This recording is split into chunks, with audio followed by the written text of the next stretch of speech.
Saturday on Beyond the Vibe, I'm out on the road once again as I'm joined in person by Jack Broadbent. The thing is, if you put me in a folk club, I'll play some blues, just to mix it up a bit. If you put me in a blues club, I'll play some folk music, you know, and that in itself is an interesting dynamic for if you're starting to try and branch out your material or do things. It's sort of like, well, where is the line?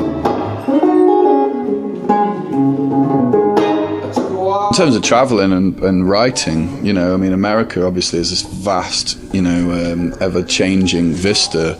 I mean, that as a songwriter is, you know, if you've got a tour and you're driving from New York and you're going all the way over to LA, or if you're going down to, you know, New Orleans or whatever, if you sit in a dingy shithole hotel in the middle of New York City, you're going to write some dingy shithole New York City blues, you know. It's there for the taking.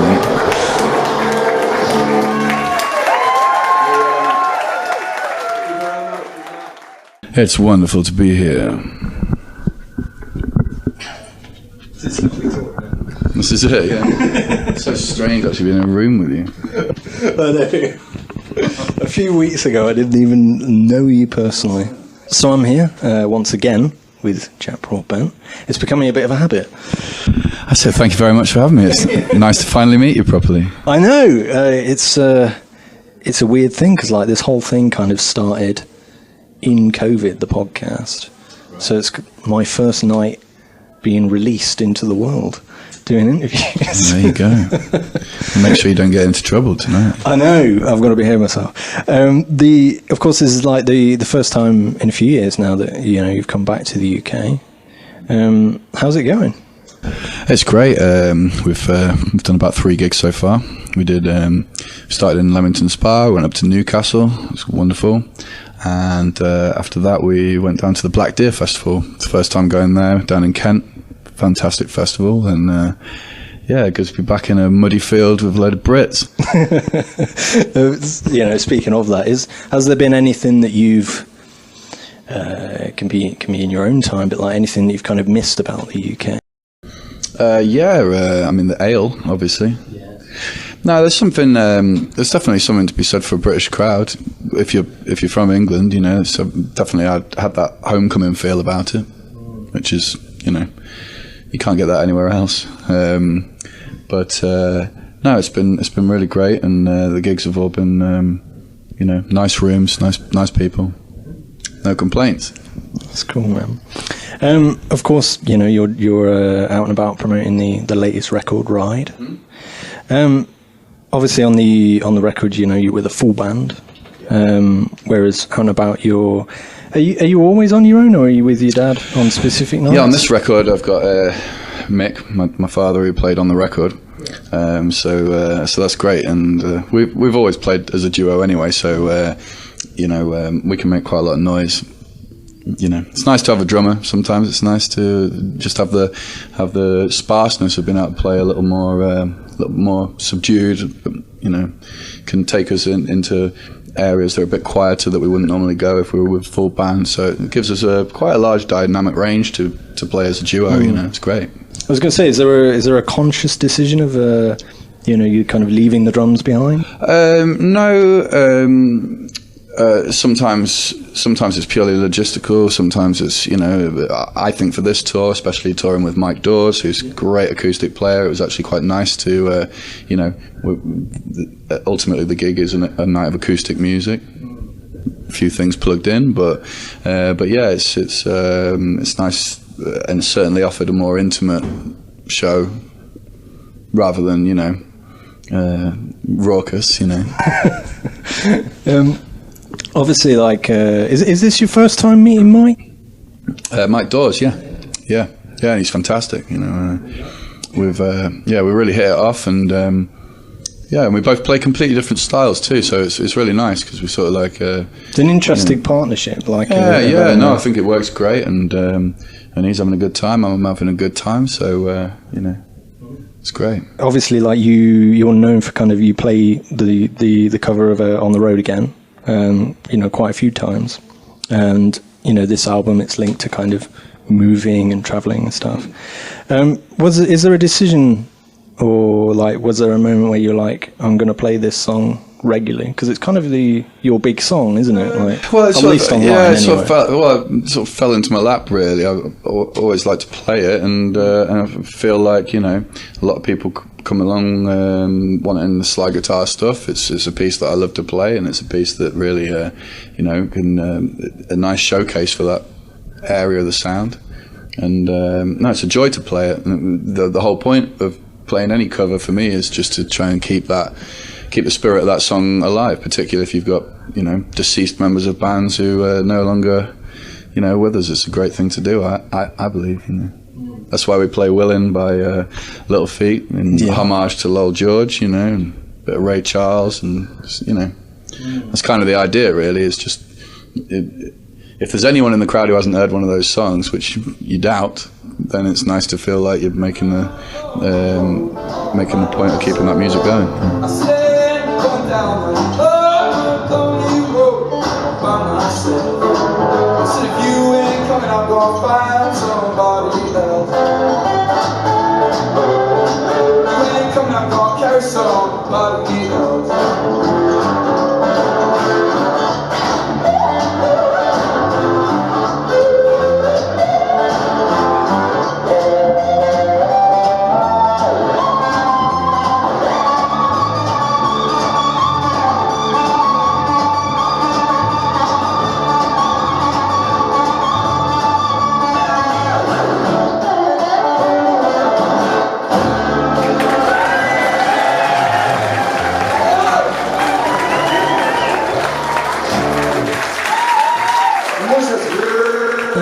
When you set out to kind of make an album, do you like to kind of keep things quite stripped back? Because obviously on Ride, you know, you've just worked with your friend and your father. You know, do you feel that you kind of produce your best work when you're in like a small group of people? Yeah, well, I think it's the closest I can be to just obviously operating solo, and then you get the luxury of, you know, the second ear, the third ear, kind of sometimes decisions are made last minute, or you just switch up a groove at the last minute, and it can be the difference of a tune being one way or another, and you're never going to run into that if you're playing on your own. It's always the involvement of others, and so I quite sort of meticulously try not to try too hard to keep things small, you know, too many cooks spoil the broth type of thing. And you know, my father, I don't even have to second guess what he's going to do. We're so sympathetic at that point, and that's what I found with Mark too. He just he plays for the song, so let's see where it takes the song. Have you worked with Mark before on? We've been friends for a few years, and we sort of jammed together and stuff, but I'd never really sort of like contributed any of my own material for a while, and then we sat down and started sort of playing around a few songs, and we went like, oh, there's a vibe here, you know. So we sort of you know, entertained that, and when we got 3 or 4 songs in, we went, hang on a minute, we got to get my dad to play bass on it, and it just started coming together, you know. Of course, again, the album has that theme of travelling. In relation to that, you know, you've played in some interesting places. Is there anywhere that kind of really sticks out for you? I remember seeing a while ago, there was that video of you kind of in front of the Grand Canyon. Oh, yeah. Filming that. Yeah. That was quite an interesting place. Is there somewhere that sticks out? In terms of traveling and writing, you know, I mean, America obviously is this vast, you know, ever-changing vista. I mean, that as a songwriter is, you know, if you've got a tour and you're driving from New York and you're going all the way over to LA, or if you're going down to, you know, New Orleans or whatever, you're gonna get inspired. If you're gonna be anywhere, you're gonna get inspired there. Particularly with the richness of music that you know, trickles down that path. So, you know, I found America to be very inspiring. Whether or not I've completed the songs there, or sort of like, you know, flirted with them and then finished them later, being in the States as a blues fan and a jazz fan, and, you know, Americana, or whatever you want, rock and roll, there's probably nowhere better, really. Mm-hmm. It fits really well with that type of music that you play. I think just being in that environment, I imagine it would just be like perfect for that. It's the home of the music I like to play. So Yeah. in that sense, you kind of tackle two things really. One is that you sort of aim to impress yourself or the air, you know, try to fit in. But the other side is that, you know, there's such a rich wealth of history there. You know, if you sit in a dingy shithole hotel in the middle of New York City, you're going to write some dingy shithole New York City blues, you know. It's there for the taking, you know.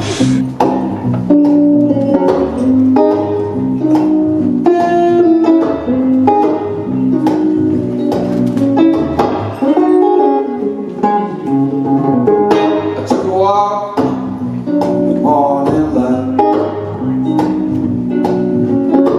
I didn't know what I found. I said, please give me a starry night. Please give me a starry sky. Last time, you know, we'd mentioned that you have kind of two ways of writing. Like you do a bit of writing on the road and you do a bit at home. From, you know, your recent tours, have you kind of started writing again, or? Well, it's sort of like the ideas start to flow out of what, you know, what you're doing, and this is where it kind of goes back to what you're saying about playing with other people. You know, me and my father sort of playing these songs for the first time together since the recording, so they're starting to become a bit more elastic, stretch out, and sometimes you might do something on a song and go like, oh, there's an avenue there, you know, and so it's more a feel thing, you know. Maybe there's a sort of style that's emerging out of the newer material that might just sort of forge the next lot of songs. But right now, when you're touring, you know, I don't particularly go back to the hotel and get my guitar out and start writing lots of songs at the end of the evening. You know, it's trying to save the energy for the performance. But usually by the end of the tour, you start looking at and going like, oh, what would we do next? Or how you know, what's missing from the set? Yeah. You know, you get a good idea of that. Last time, you know, you mentioned you were debating between Ride and doing this kind of acoustic album. Do you think that you'll go down that road going forward? Yeah, well, I've got a lot of acoustic pieces, you know, finished, and I'm definitely interested in releasing them. It's for me now. It's just interesting to know when I might sort of top up that style, you know. I'm just thinking, like, looking at kind of Mike now, who's kind of doing an acoustic thing. Maybe you look at that and think, maybe, you know, I'll have a bit of that kind of acoustic flavour. Yeah, well, I've always balanced it. You know, the shows are always a pretty heavy balance of each. With the records, I decided for Ride, as we discussed before, that I wanted to have a punchy record that was sort of more focused in that area. So the next decision will be whether or not the next record is exclusively acoustic, or whether I choose the songs that I've written and put it together more in a flow with some other material. But you know, it's a nice problem to have different styles to be able to pluck from. You know. Speaking kind of hypothetically, if there was kind of a, you know, you've got like a free reign, like a free shot. If there was another genre that you'd kind of think, I'm going to have a go at, yeah, what would that kind of? Like straight up gangster rap. Massive departure. Oh yeah, Christian gangster rap. Yeah. Well, that guy from down the street. Yeah, exactly. Yeah. Inspired. Yeah. But I mean, well, within the guise of what I do anyway, there's elements of funk, there's elements of jazz, there's elements of all this stuff, and I think the best thing for me has always been never to concentrate on whether or not you're going to push into a certain genre. It's about the song. So if you get a song that's all of a sudden heavy metal and you love it, stick it on your record, you know, and hopefully it's got its place. With a lot of the blues stuff, yeah, it has got a very close tie to jazz and to funk. So I mean, that's always on the periphery anyway. I was going to say, like, you kind of walk this line with blues and jazz, because like we're in a jazz place now. Yeah. So it's there seems to be this kind of crossover I see with a lot of kind of blues artists. They stick very much to like blues venues or traditionally blues places, whereas you kind of. Oh, I'll play anywhere. Yeah. Well, I think maybe you've got a bit more of that versatility. I think like the track like Midnight Radio kind of walks that line. Well, the thing is, if you put me in a folk club, I'll play some blues just to mix it up a bit. If you put me in a blues club, I'll play some folk music. And that in itself is an interesting dynamic for if you're starting to try and branch out your material or do things. It's sort of like, well, where is the line? Yeah. Where does folk end and blues begins? And it's not just 3 chords, it's a feeling or a vibe, so yeah, tonight at this jazz club we're going to play straight up gangster rap. Finally, kind of a further extension on that question I asked last time with the one from the past, one from the present. If there was like a classic album that you could go back to and maybe be a part of in some kind of way, what album would that be? That's a very interesting question. I don't know. I mean, for me, I suppose it's a wider question. It more sort of sits in what era. I mean, like in that sweet spot in the 70s when you got the Stones and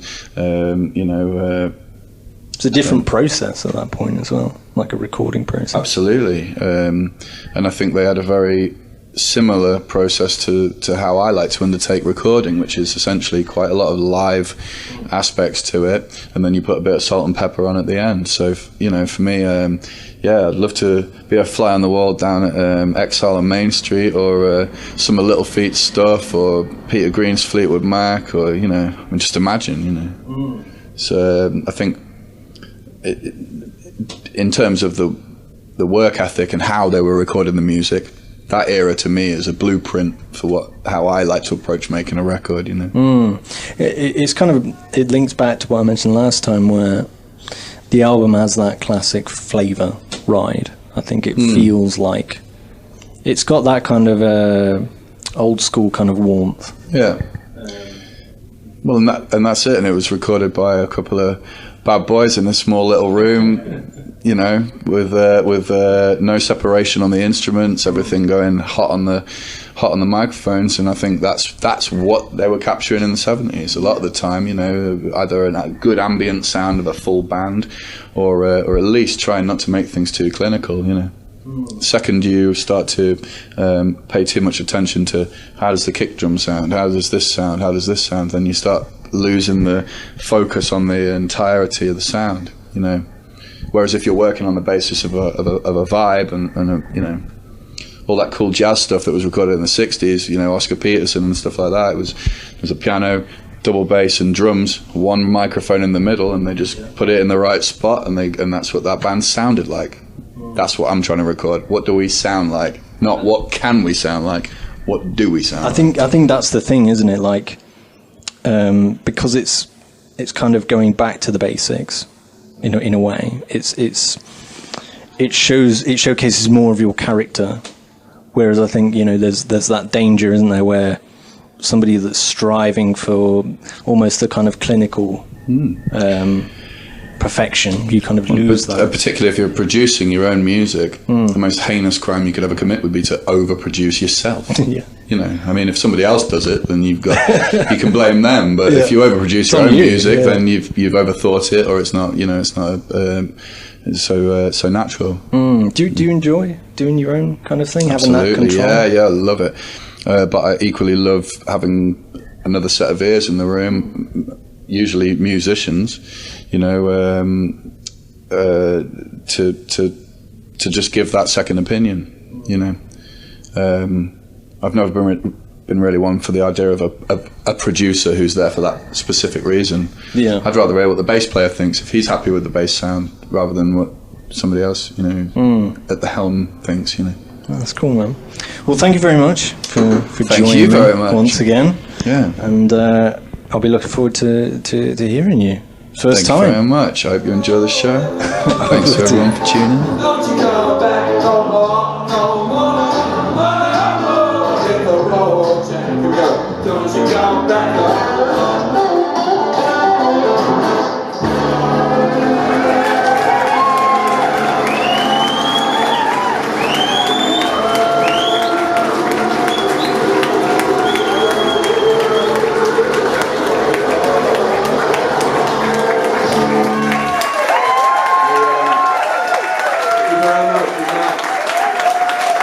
recording.